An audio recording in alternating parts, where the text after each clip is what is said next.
Hey guys, today I'm going to be talking about the book Crime and Punishment by Fyodor Dostoevsky. Heads up, this video contains spoilers to key plot points throughout the whole novel, so if you have not read this book, this video is not intended for you.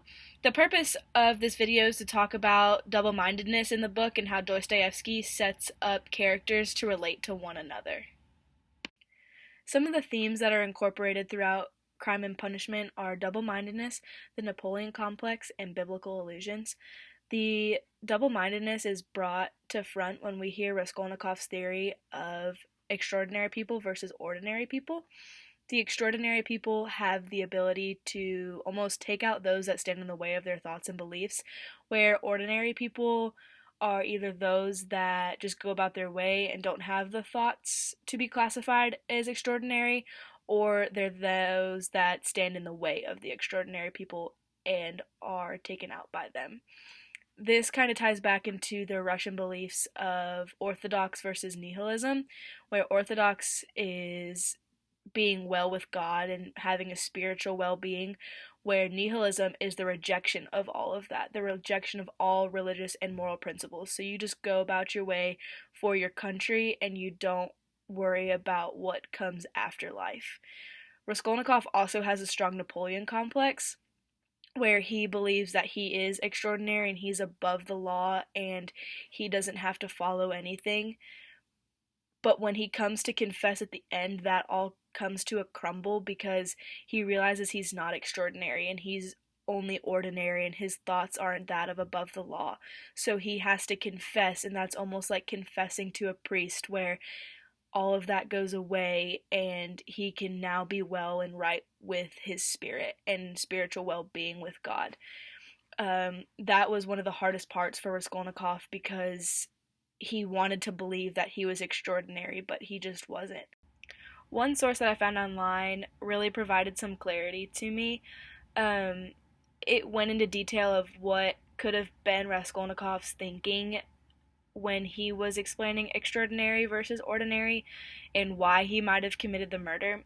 It pointed out that Raskolnikov might have committed this murder to prove that he was part of the extraordinary class because he didn't really fit in anywhere else. He didn't want to believe that he was ordinary, so by committing this murder, and if he would have gotten away with it, it would have proven to him that he was part of that extraordinary class.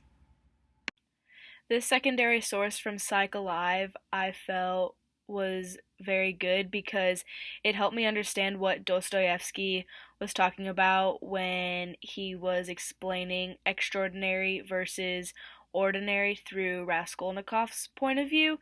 I was a little confused on that while reading the book, but after reading this article, I realized what an impact that would have had on Raskolnikov because he was not considered extraordinary and the psychological toll that would have taken on him as a character.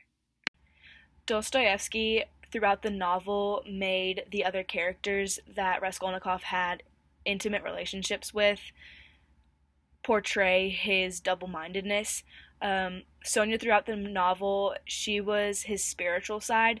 This was a little confusing to me at first because she was a prostitute, but as I continued throughout the novel, it made sense because she was still clean with God except for with her body. She was doing the prostitution to make money for her family and to keep her family intact, but she still had the cleanliness through God. The second character that really stuck out in my mind was Porfiry. He tried to get Raskolnikov to confess on his own. This was a huge deal because if Porfiry got the confession out of Raskolnikov, it wouldn't be as freeing to Raskolnikov as if he did it on his own and he came to it on his own. He wanted Raskolnikov to come full circle and be well with God and be spiritual again, and Raskolnikov wasn't going to get there if he didn't do it on his own. Another character that stood out in my mind for portraying one of Raskolnikov's double-mindedness was Svidrigailov. He provided the side of true nihilism and not having any morals through God and not being spiritually well. He was one of Raskolnikov's best friends throughout the novel, and he really pulled out that side of Raskolnikov to make sure that he stood true to the nihilist morals, and it allowed the reader to juxtapose the two characters together to show that Raskolnikov really did have a nihilistic side to him.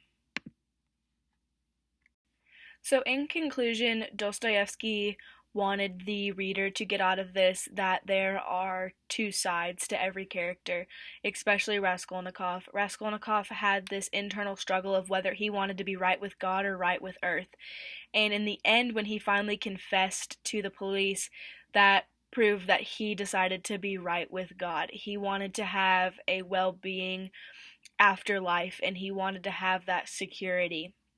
He knew that he was no longer going to be classified as extraordinary, and his ideals of that weren't right, and who knew how to know if you were actually extraordinary or not. So when he finally got that weight of confession off of his shoulders, it proved Porfiry's point that when Raskolnikov finally decided to do it on his own and confess on his own, he would have that spiritual rightness again. And it like closed some doors for the reader, as that nihilism and all of the Russian beliefs at the time were not as strong as having the moral rights and being spiritually right with God and following the Russian Orthodox morals more than the Russian nihilistic morals. That was again proven through Raskolnikov's double mindedness throughout the whole story.